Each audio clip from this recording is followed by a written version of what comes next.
Good morning friends. 80 शब्द प्रति minute dictation start. Bharat और चीन के बीच 15वें दौर की बातचीत अगर बेनतीजा रही तो इसमें शायद हैरानी की बात नहीं है।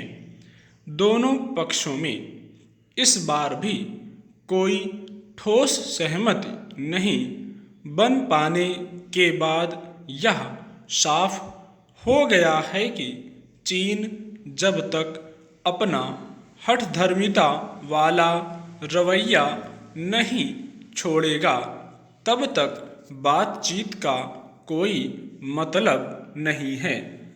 इस साल जनवरी में 14वें दौर की वार्ता का भी हश्र यही हुआ था। दोनों पक्ष किसी नतीजे पर नहीं पहुंच पाए थे।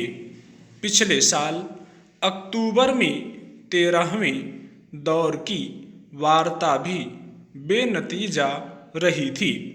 तब भी चीन अपने अड़ियल रुख पर डटा रहा था। इन वार्ताओं में बड़ा मुद्दा हॉट स्प्रिंग सहित रणनीतिक महत्व वाले ठिकानों से सैनिकों को हटाने का है, जिसके लिए चीन राजी नहीं हो रहा। दरअसल सीमाई इलाकों के विवादों को लेकर अब तक चीन का जैसा रवैया रहा है वह किसी से छिपा नहीं है। ऐसे में कैसे उम्मीद की जाए कि वह हॉट स्प्रिंग और दूसरी जगहों से सैनिक हटाने को तैयार हो जाएगा। हालांकि भारत ने अब तक अपनी तरफ से हर स्तर पर सकारात्मक रुख ही दिखाया है और यही अपेक्षा उससे भी की है। हर 2-3 महीने के अंतराल में होने वाली ये वार्ताएं अगर इसी तरह बेनतीजा रहेंगी तो कैसे समाधान की तरफ बढ़ा जाएगा, यह चीन को समझना चाहिए। विवाद खड़े करना, उन्हें बनाए रखना और पड़ोसी देशों को धमकाते रहना चीन की पुरानी रणनीति है।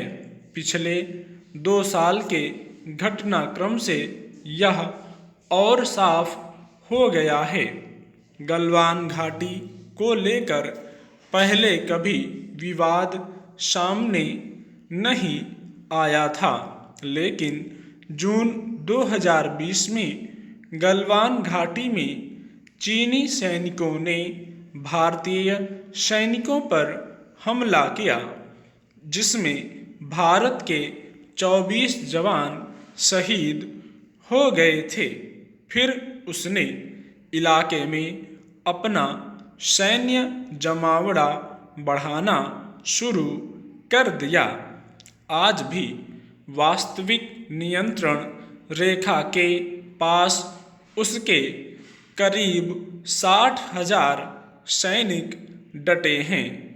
पिछले साल कई दौर की वार्ताओं के बाद कुछ जगहों से उसने अपने सैनिक इसलिए नहीं हटाए कि वह मामले को खत्म करना चाहता है, बल्कि पूर्वी लद्दाख में भारत की सैन्य तैयारियों से उस पर दबाव बना था और अमेरिका जैसा देश भी भारत के साथ आ खड़ा हुआ था। पर अब पिछले 3 दौर की वार्ताओं में चीन ने जिस तरह का रुख अपना लिया है उससे समाधान का रास्ता आसान लगता नहीं है। दरअसल वार्ताओं के दौर जितने लंबे खिंचते चले जाते हैं, विवाद के विषय उतने ही पुराने पड़ते जाते हैं और जटिल रूप ले लेते हैं। सीमा विवाद दशकों पुराना हो गया है। 4000 किलोमीटर लंबी सीमा पर वह नए नए ठिकाने खोजकर उन्हें विवादित बनाते की नीति पर चल रहा है। स्टॉप।